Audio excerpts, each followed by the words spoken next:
Broadly, we are going to discuss short-term financing and capital budgeting. The other topic is capital budgeting and corporate performance. Broadly, we are going to discuss how to get the money, that is short-term financing from the banks. Then short-term financing from other sources, what could be the other sources for us to arrange the money. The capital budgeting process, what is capital, what is budgeting, what is the process, these three things we have to understand. Discounted cash flows, that is DCF. Then payback and discounted payback methods. Ranking investment projects means if we have 6-7 projects to choose which we should go for, so what are the methods that we should have to use it, to rank the investment. Then we will do one comprehensive example of the investment decisions along with the risk analysis and the real options in capital investment. In the last portions we are going to discuss corporate performance measures and measuring leverage with solvency ratio, that is your financial leverage and operating leverage.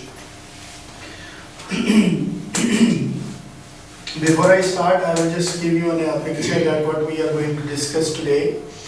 What we are going to discuss is highly practical for those people who are involved in projections, feasibilities, financial modeling, financial analysis, and they, in some capacity, they are assisting management to take decisions in terms of investment in a new project which useful life is 5 years, 10 years. It's if you are CFO of Nestle, you want to open a new factory in Kenya, or you want to do some other business.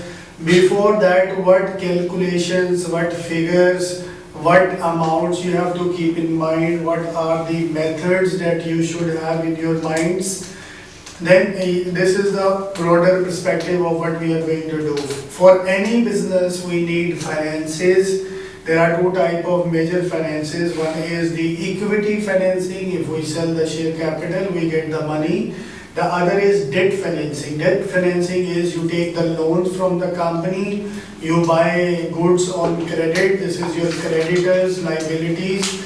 Then you can issue the bonds and for long-term period of time, that is your again a liability. So this is debt financing. Then we have equity financing. This all will bring money to the business, and this business will generate further activity for long-term investment.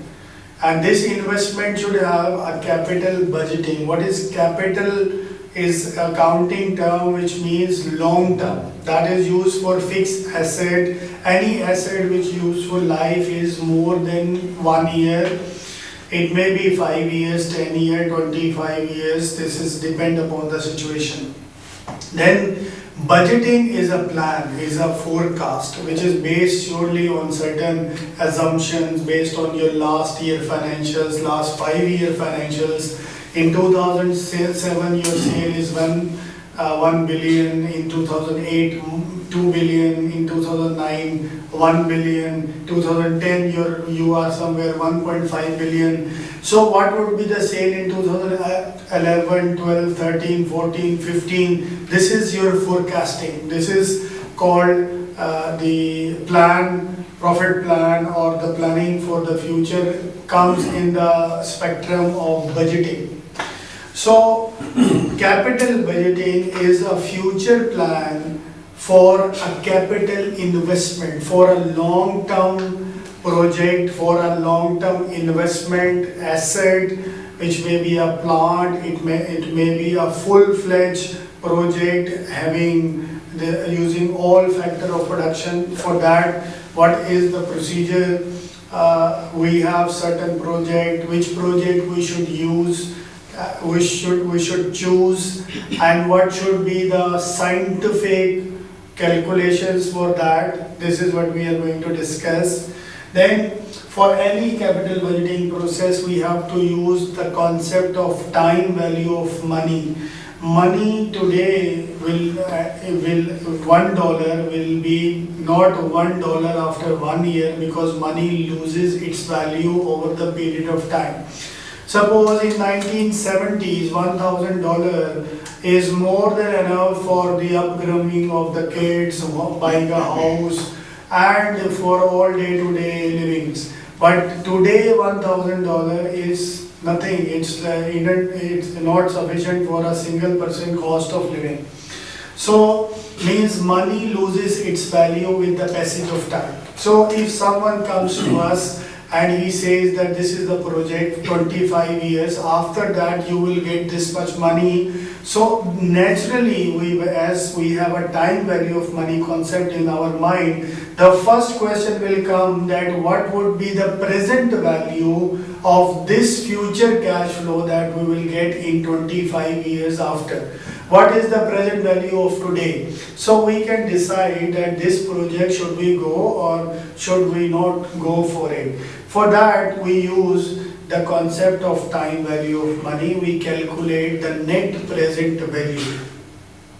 Net present value is a value which is showing the worth of any future cash flow as of today. We have two methods to see that investment is good or bad. One is called net present value method. The other is IRR, that is internal rate of return. In fact, both methods are almost the same. Just the functioning of the method is little different. Otherwise, the way it behaves is the same. Now we should have inflows, outflows during the project life. That will be 25 years maybe. First few years you will go for outflow. Every project start with generally outflow. Right. You will buy the land, you will give contract to someone to build a plant, equipment, you will pay to supplier to bring the machinery, make it workable. So first few years it will be outflow, then it start inflows. Now we have to discount it. What is discount? Discount is a term that is given by statisticians by calculating based on their calculations that today the dollar in 0 year, that today is 0 year, we are going to invest something, $1 is equal to $1. But after 1 year this is 0.948, and after 2 years this is 0.9100, after 4, it's losing money every year. So we have to calculate the year and the discount rate one by one. It will become the net present value. If it is positive, so we should go for this project. If it is negative, we should reject this on spot. Same way, IRR method is the same, outflow, inflow, multiply with the discount rates, get the present values, and select that project where net present value is equal to 0. Where NPV is equal to 0, in IRR method, this is the best project. NPV method, net present value method, where the answer come more than 0, 1, 2, 3 or positive. This is the must, this is the project that you should go for it. This is the bottom line we have to keep in mind. Then this is based on inflows and outflows, which is more practical way to think in terms of cash. But there are some accounting knowledges based on all accountant. They calculate net income, expenses, net profit, net loss. So if you take the accounting values instead of cash flows, accounting profit and loss, then this method will come in payback method. Payback is a simple term. Every owner, that either you or any big investor, when it comes to the investment, he asks a very simple question from the investor, that what is this money I am giving you, in how much time I will get this money back. This is payback. Means you spend 100,000, in 2 years you get it back. This is payback method. So it's very simple to have. You get your full investment. Every year you see how much profit you get, and 2 years, 3 years, this will be your payback period. Apart after this 3 years, whatever money you will make, that will be more than your payback, more than your investment. And risk analysis, real options. What is risk analysis? Risk is the fear of unknown. We have a lot of risk with us, business risk, and then we have currency risk, then we have interest rate risk. Interest rate might fluctuate, currency rate might fluctuate, then business might get a failure, then auditor is unable to identify the loopholes, this is audit risk. Then internal control system is not working perfect, this is internal control risk. Then the accountant is not completing all the entries, this is the transaction risk. So every business has lot of risk associated with the business. Same way, when we go for a capital project, suppose 2006 is the expansion year, when people are coming in this region, they have more demand, they have more consumption. So if you are an owner of a company and you have a small plant, but your demand for the product has increased, so naturally you are thinking to make another plant, but this plant is for 10 years, for 15 years. After 3 years, recession comes, and the big plant money, the calculation is still there, you have to recover that money. And the old plant sale is also dropped down because the demand of the economy, is not there. So this will create a big stress for the investor. We are discussing the capital budgeting process, and in the last we are going to discuss the leverage. What is leverage? Is your strength to pay your debts. It may be an operating leverage, that is for day-to-day strength testing, and for if you're talking about long-term payments, this is your financial leverage. Leverage is very important to see, because if you are going to have a long-term investment, so you should have a long-term ability to pay.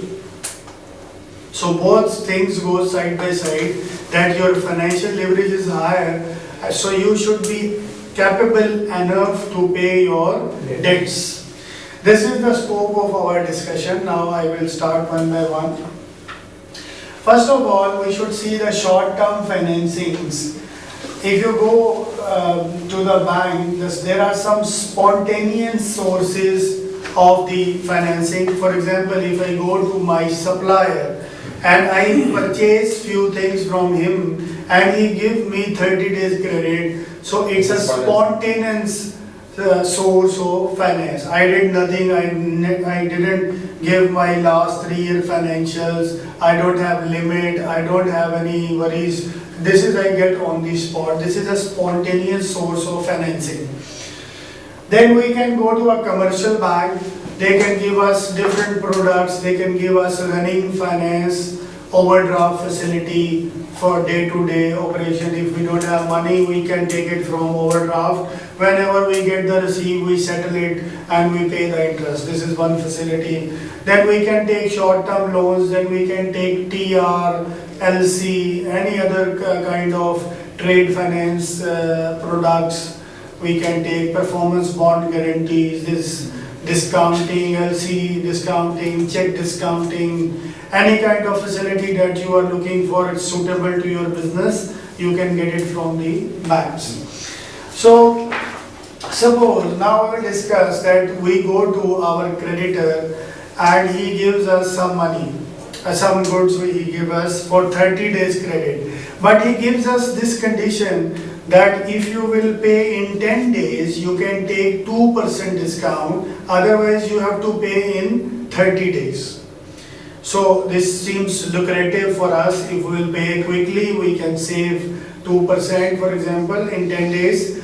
And for him it's very good because he will get more cash. He knows how to make money out of money. If he get money, he will produce more items, it will be sold out, and his cycle will be more in flow. This is how things goes on. Now, if we don't take this discount, you can expect any multiple choice question in your exam that calculate not to take this discount, the cost of not taking this discount, which is easy to calculate. There is a formula, discount that is offered maybe 2%, 3%, 100 minus that discount into days in year, total payment period minus discount period. So this is the formula. So for example, 360 days, total payment period was 30 days, discount period was 10 days. So you can put the relevant information and you will get up with the cost of not taking a discount.